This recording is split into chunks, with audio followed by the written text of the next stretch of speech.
When I was a kid, it was a big deal to do any kind of activity around television. My father hated television. He thought it was the work of the devil and would not allow any television in our home.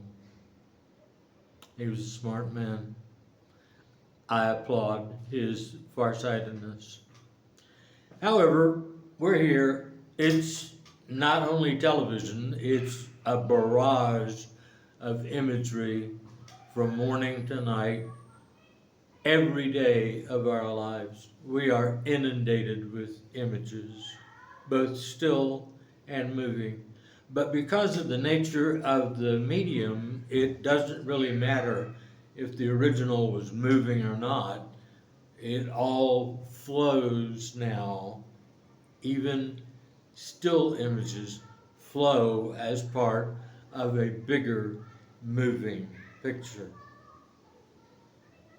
What started me thinking about this was the fact that I had this vague memory this morning that after reading a couple of things concerning the guys on the aircraft carrier stuck, over there near the Strait of Hormuz in the war that the U.S. is currently losing miserably and giving very little support to the people who actually are fighting it, uh, that the military has had an incredibly strong presence in all of this from the beginning. DARPA, that began the internet, is actually a function of the U.S. military. It's a part of military intelligence, and so we're all connected through the internet because of a military initiative. But further back, which is where I was going with this, I remember going to a cousin's house to spend the weekend and being very excited because they had television. It was the only place I ever got to watch television. And on Saturday mornings at I think about 8 o'clock, there would always be this incredibly well produced tiny screen version of the U.S. military doing unbelievable things with incredible toys. And it was, as I recalled, the big picture. I looked it up just to be sure, and it was.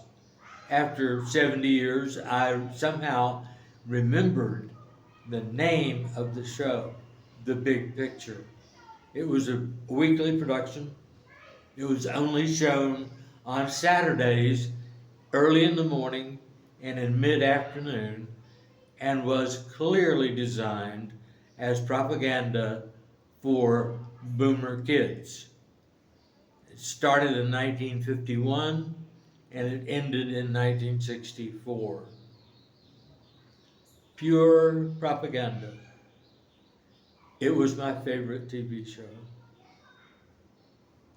Since then, I've become an incredibly adamant anti military person. I have since, I don't know when, held a very low opinion of the military in general and of its leadership in particular. I hate it. There is absolutely nothing I won't do to avoid contact with the military. Oddly, I find it very easy to talk to members of the military, especially those who already experienced the military life and come back to civilian life. The perspective is really interesting, but none of that, and the fact that we're all friends, none of that has changed my basic attitude toward glorifying blowing up people in order to change the world. The military is a complete cancer on this society. It costs more money than anything else that we do, and it really needs to stop.